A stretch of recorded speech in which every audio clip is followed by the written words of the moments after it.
weaponization of ethics and moral standards. So they're still coming after me to extend the ban from 10-year to lifetime, regardless of what outcome would be. But as of now, I spend majority of my time dividing my time between Bangkok and Boston.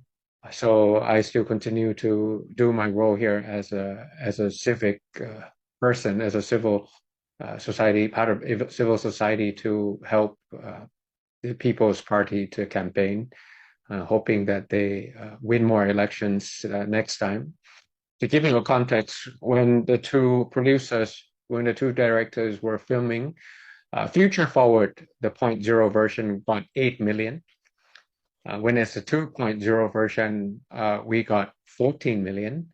And now the goal should be 20 million. And I feel like within that 20 million, the majority of new voters that come out every year, which that number is about 0.8 million. So every year the population, the 17 will be 18, 16 will be 17, 15 will be 16. That number is 0.8. So if they ban me for 10 years, we're talking about 8 million new voters that are coming out each time. That's part of the voting turnout that we wanted to capture, regardless whether they will vote for the People's Party or not. That doesn't matter. But I just feel like that they will make sure that the voting turnout stay above 70%.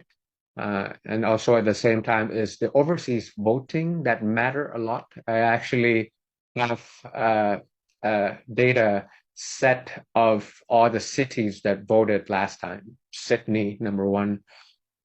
London, number two. Canberra, number three. New York, Chicago, LA. I think a couple of cities in Germany. So I know exactly where the votes are coming from and the amount of tallies that came in. So Sydney, for example, that's about 30,000 to 40,000 votes. That's like one district. Australia can very much amount of victory of two MP districts easily. And that's still an untapped, neglected population, the overseas ties. When you become the government, you don't care just because of the people within your territory, but the people all over the world that was born here as well. So that will help us to reach that target of winning elections. But that's not the only thing. So we need to do a couple of things. We need to win more election. We need to dominate ideas that inclusive growth is what this country needs. Equality as well as economic growth is what this country needs. And at the same that last time is also talent pipeline. I'll be spending my time getting about 3,000 people because that's the last time I estimated in order to become the government, an effective and efficient one. Of course, you need the prime minister, you need the minister, you need the vice minister, you need the spokesperson, you need the assistant, and then you need people in state-owned enterprises who will become the ambassador of Thailand to America. In all these things, I calculated it's about 3,000 people. So regardless of what your degrees or what your majors are at the moment, you could be in architecture, you could be in education, you could be in engineering. We're coming after you. Not politics, at least indirectly, you will go vote. If directly, we have a platform, regardless of where you come from, regardless of your last name, regardless of your financial resources, there's this platform, there's this party in Thailand that allows you to step in. So to summarize in a sentence, that's like my personal project of 2030 by 2030. So by the year 2030, at that time, we'll have 20 million votes so that we win more elections. We could be a one-party parliament. We don't want to do that, but we have that political weight so that we could negotiate in the way we form coalition. And also to get 3,000 young bloods into politics.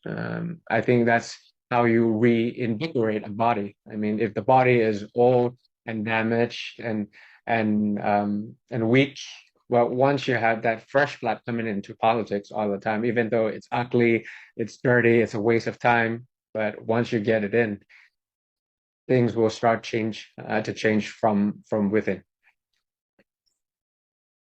Integrity.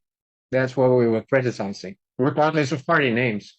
I mean, you promised the voters, you promised to me too. Like we did an MOU together, two MOUs to be precise, in front of the entire world, in front of the entire nation, of what our coalition was to achieve. But that's fine. I mean, I don't take personal things personally. I don't take politics personally, but it matters to the voters that voted for you and went out to vote. 10 million votes to Puatai, which is number two. It's not small. And you promised that the coalition that you will form or that you will work with is the people who are not going to be with the uncle parties or the military coup um, not parties, and that's what you promised. You promised uh, quick referendums. You promised constitutional amendment, which is very hard to do. It's a simple majority to any constitutional amendment because of the military back drafted constitution. So it's very hard to do. So you really need a lot of political will to achieve some change, and a lot of people in Thailand feel shortchanged because of that. So that's why we're criticizing. And I would argue that the way you get into power affects the way you exercise power, and it affects the way you monitor power. That's how you get into power, how you exercise power, and how the power is monitored is something that is related. And because you did a grand compromise in order to form your coalition with the military, to follow up on the end of military conscription is impossible. You